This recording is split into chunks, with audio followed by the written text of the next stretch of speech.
Assalamualaikum korang. Buat apa hari ni?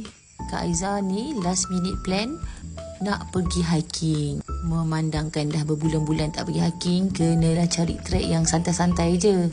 Terpaksalah cik suami meneman Kak Aiza pergi hiking. So kami decide untuk pergi Bukit Botak dekat Puncak Alam. Bukit Botak ni memang sesuai untuk beginner hikers. Lepas tu yang memang tak nak lah yang challenging sangat, yang suam-suam kuku ni Bukit Botak ni dia ada dua track. Satu untuk bikers, satu untuk hikers.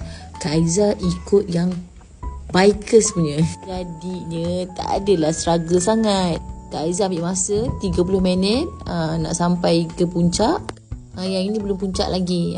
Kat sinilah pembahagi di antara kita nak pergi bikers punya track ataupun nak pergi dekat hikers punya track.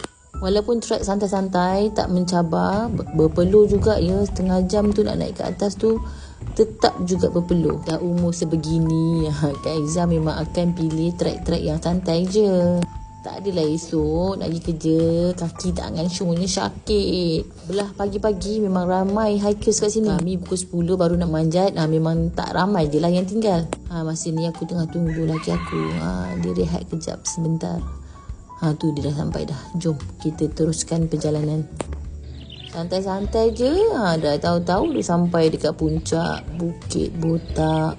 Biasalah sampai dekat puncaknya kita bergambar lah, bermereng lah dulu ya kat sini. Untuk kali ni Kak Aiza ikut bikers punya track. Next Kak Aiza akan ikut hikers punya track pula. Tengok macam mana perginya.